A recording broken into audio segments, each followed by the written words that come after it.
आप इस चीज़ को समझने का प्रयास कीजिएगा कि अगर आप किसी के भी एक कल्चरल डाइवर्सिटी पे प्रहार करने की कोशिश करेंगे तो उसके मन में क्या पीड़ा होगी, आप खुद सोचिए। अगर आपको कोई दूसरा देश बोल दे कि अशोक जो थे वो मेरे देश के थे, भारत के नहीं थे, तो फिर क्या होगा? वो फीलिंग आपको भी आएगी ना। तो आप इस चीज़ को समझें, वो फीलिंग नेपाल को आ रही है, उसको लग रहा है कि इनसिक्योरिटी हो रही, क्योंकि वो उसी की डाइटी है ना। हेलो दोस्तों, आ गया हूँ नए वीडियो के साथ आपके सामने। काफ़ी समय हो गया, बहुत दिनों से वीडियो नहीं बना पा रहा था दोस्तों। आपको मैं बताना चाहूँगा कि काफ़ी सारी थोड़ी सी लाइफ में बिजनेस चल रही है और मैं जॉब के साथ साथ परिवार को भी समय देना पड़ता है, तो इस वजह से मैं वीडियो नहीं बना पा रहा था। पर अभी कुछ ऐसे सिनारियो में देख रहा हूँ जिसको देखते हुए मुझे लगा कि वीडियो बनाना चाहिए और एक आवाज़, एक मेंटालिटी, एक सोच आप लोगों तक पहुँचे, इसकी पूरी कोशिश मैं करूँगा दोस्तों, इसलिए मैं आपके सामने आया हूँ। तो दोस्तों, जैसा कि आपको बता दूँ कि अभी जो है एक पिक्चर आई है आदिपुरुष नाम की, जो आपने देखा ही होगा, और उसमें जो डायलॉग है, जो प्रभास जी ने जो डायलॉग बोला है, उसमें कहा है कि भारत की बेटी सीता। इसको लेकर के नेपाल में बहुत ज़्यादा बवाल हो गया है दोस्तों। बहुत बहुत बड़ी मात्रा में ऐसा हुआ है, आप देख ही रहे होंगे। क्योंकि जो सेंटिमेंट है वो सीता माता को लेकर के वो यह सेंटिमेंट है कि राजा जनक की पुत्री हैं, और राजा जनक जो हैं वो मिथिला क्षेत्र के राजा थे, जो मिथिला क्षेत्र आज नेपाल में है। और इस क्षेत्र से काफ़ी ज़्यादा सेंटिमेंट्स हैं और सीता माता के प्रति भी बहुत ज़्यादा विश्वास लोगों का है। और मैं भी जनकपुर होकर के आया हूँ दोस्तों, मैंने देखा है वहाँ का वातावरण।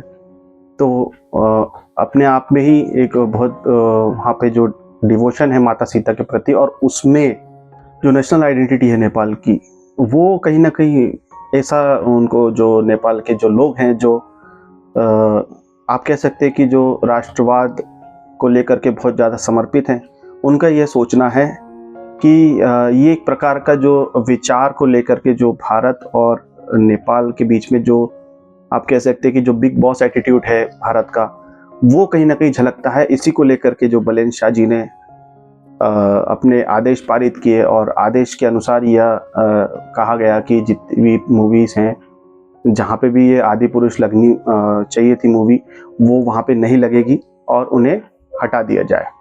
और इसके साथ साथ देखें तो काफ़ी सारे जो हिंदी फिल्म्स हैं वो सब नेपाल में लगती हैं, और काफ़ी ज़्यादा बजट और काफ़ी ज़्यादा जो प्रॉफिट होता है वो नेपाल से हिंदी मूवीज़ कमाती हैं, चाहे आप कोई सी मूवी उठा के देख लें। तो क्या हुआ कि अचानक से इतना बवाल हो गया और इतनी दिक्कतें आ गई, और लोग इसे पसंद करते हुए भी देखना नहीं चाह रहे हैं। क्या कारण हो सकता है? तो सबसे पहला फैक्टर तो दोस्तों मैं बता दूं आपको कि ये जो माहौल गर्म हो गया, वो इसी वजह से हुआ कि भारत में सेंट्रल विस्टा प्रोजेक्ट के आधार पर न्यू पार्लियामेंट बनी, और न्यू पार्लियामेंट में कुछ ऐसे ऐसे स्टैच्यूज बनाए गए हैं जिसको लेकर के बहुत ज़्यादा लोग प्रभावित भी हुए हैं। और इसी में जो देखा जाए तो जो भारत का जो प्राचीन काल का जो भारत बताया गया है, वो सम्राट अशोक के दौरान जो भारत था वो बताया गया है।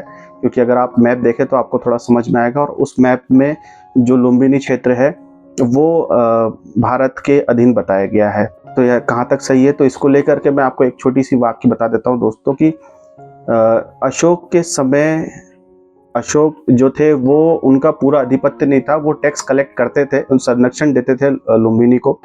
और लुम्बिनी में जो एक पिलर लगा हुआ है, उस पिलर में लिखा गया है कि यहाँ पे बुद्ध का जन्म हुआ है। ये पाली भाषा में है, बुद्ध का जन्म हुआ है और ये नेपाल है करके उनने प्रशस्त रूप से लिखा हुआ है इसमें।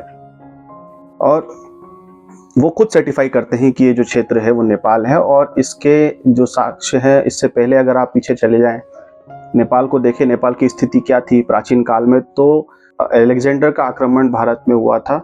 तो मौर्य साम्राज्य को बढ़ावा देने के लिए जो कौटिल्य थे, जिसे विष्णुगुप्त या फिर आप चाणक्य भी कहते हैं, तो चाणक्य जी ने जो चंद्रगुप्त मौर्य के शासन को स्थापित करने के लिए नंदवंश के प्रति, नंदवंश को जो उखाड़ फेंकने के लिए जो ट्रेन कर रहे थे, इस दौरान अलेक्जेंडर ने जो आक्रमण किया था, इसको रोकने के लिए अपने रिप्रेजेंटेटिव को नेपाल भेजा था, नेपाल के नरेश से हेल्प मांगने के लिए। इसका जो प्रूफ है आपको वो चाणक्य के अर्थशास्त्र में भी मिलता है, स्पष्ट रूप से आपको मिलता है।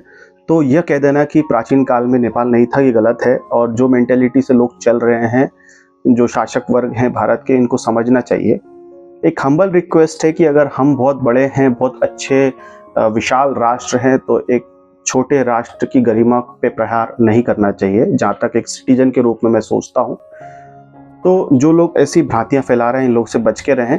ये एक दोस्तों मैं बताना चाहूँगा कि इन सब की जो भारत के सरकार और जो मेंटेलिटी, इसको लेकर के मैं माफ़ी चाहूँगा आप लोगों से। क्योंकि देखिए कि ब्रिटिशर्स ने राज किया और बड़े-बड़े राजा रजवाड़ों ने राज किया, पर जो है ना, जो मानसिकता इम्पीरियलिज्म की, एक कह सकते हैं कि आप जो अपना राज्य बढ़ाने की जो सोच है, वो अभी भी गई नहीं है। क्योंकि मैंने देखा है, जो समाज है, जो सोसाइटी है और जो सरकार है, वो इस तरीके से जनता को रखती है कि उनका दमन करना है। तो आप समझ सकते हैं कि वो मेंटेलिटी अभी तक गई नहीं है। ब्रिटिशर्स लोग जो हैं, विरासत में ये सब चीज़ें भारत को दे करके गए हैं। तो ये चीज़ें अपने को भारत के शासक वर्गों में देखने को मिलती है। तो ये रहा उस पहले चीज़ का स्पष्टीकरण जो मैंने आपको बताया कि जो लुम्बिनी है वो भारत में नहीं, नेपाल में है, और इसके प्रमाण मैंने आपको बता दिए हैं।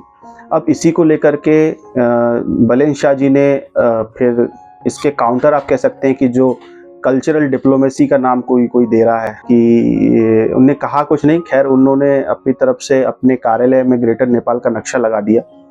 और ग्रेटर नेपाल का नक्शा ये बहुत बड़ी कह सकते हैं कि नेपाल की जो इतिहास से जुड़ा हुआ है, इसको आप नकार नहीं सकते हैं, भारतवासी इसे नकार नहीं सकते हैं। पर ये कि जो उग्र राष्ट्रवाद वाले लोग हैं, जो किसी चीज़ को देखना पसंद नहीं करते, जो अपने आप में ही एक अनुमान लगा लेते हैं और अपने आप को बहुत बड़ा समझते हैं, वो शायद ग्रेटर नेपाल को ना समझें। क्योंकि जब सारे संसार को जब भारतवर्ष से दिखाया जा रहा है, भारतवर्ष की पहचान कराई जा रही है, तो ग्रेटर नेपाल क्यों नहीं? वो भी तो उनका इतिहास है नेपाल का। तो इसी को देखते हुए काउंटर पॉलिटिक्स के दौरान बलेन शाह जो काठमांडू के मेयर हैं, उन्होंने अपने दीवार पे ग्रेटर नेपाल का नक्शा लगा दिया। और इसी दौरान आदिपुरुष फिल्म आती है और उसमें जो सीता माता को लेकर के जो बात कही गई कि भारत की बेटी करके, तो इसको लेकर के फिर नेपाल को लगा कि अब पहले ज़मीन को लेकर के विवाद हुआ और उसके बाद अब कल्चरल तरीके से विवाद हो रहा है, तो इसलिए बलेन शाह जी एक्टिव होकर के उन्होंने इस प्रकार के कदम उठाए हैं, मूवी ना लगे करके।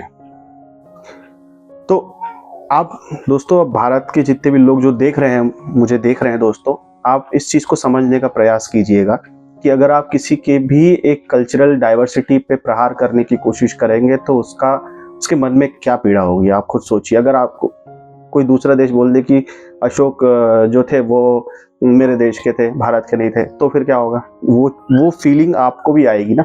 तो आप इस चीज़ को समझें, वो फीलिंग नेपाल को आ रही है, उसको लग रहा है कि इनसिक्योरिटी हो रही, क्योंकि वो उसी की डाइटी है ना।